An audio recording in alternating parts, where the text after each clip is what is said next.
ભારત અને પાકિસ્તાનની સરહદને નજીક આવેલ અને દેશ વિદેશોમાં સુપ્રસિદ્ધ અને મિની દ્વારકાથી ઓળખાતા વાવ તાલુકાના યાત્રાધામ ઢીમાની અંદર આજે પોષી મહિનાની પૂનમના દિવસે હજારોની સંખ્યામાં યાત્રાળુઓ પગપાળા યાત્રા પ્રાઇવેટ વાહનોમાં તેમજ પોતાના વાહનો લઈને ધરણીધર ભગવાન અને ઢીમણ નાગ દાદાના ધામ ઢીમાની અંદર તેમના દ્વારા રાખવામાં આવેલી માનતાઓ પૂર્ણ કરવા માટે શીશ નમાવવા આવી પહોંચતા હોય છે। જો કે વાત કરવામાં આવે તો આમ તો અતિ પ્રાચીન અને અનેક ઇતિહાસો સાથે સંકળાયેલા પ્રસિદ્ધ યાત્રાધામ ઢીમાની અંદર દર પૂનમના દિવસે ભવ્ય મોટો લોકમેળો યોજાય છે। જો કે આ મેળાઓ દરમિયાન સ્થાનિક મંદિર ટ્રસ્ટ તેમજ અન્ય નાના મોટા ટ્રસ્ટો દ્વારા આવનાર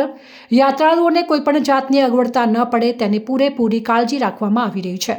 જ્યારે બીજી બાજુ સુરક્ષા વ્યવસ્થાને લઈને વાવ પોલીસ સ્ટેશનના સ્ટાફ, જીઆરડી, હોમગાર્ડ સહિતના મિત્રો દ્વારા એટલી જ વ્યવસ્થાના ભાગરૂપે તમામ પ્રવૃત્તિઓ ઉપર બાજ નજર રાખવામાં આવી રહી છે અને મંદિર ગેટ ઉપર ખડે પગે રહી યાત્રાળુઓને કોઈપણ જાતની દર્શન કરવામાં અગવડતા ન પડે તેને ધ્યાનમાં રાખીને સવારથી જ ફરજ ઉપર હાજર થઈ જતા હોય છે અને સમગ્ર દિવસ દરમિયાન સેવાઓ આપીને તેમની ફરજ અદા કરતા હોય છે। તેમજ અનેક દાતાઓ દ્વારા પણ સેવા કેમ્પો ખોલી અને આવનાર યાત્રાળુઓને સેવાઓ આપતા હોય છે। આમ દર પૂનમના દિવસે મેળામાં મોટી સંખ્યામાં યાત્રાળુઓનો ઘસારો જોવા મળી રહ્યો છે।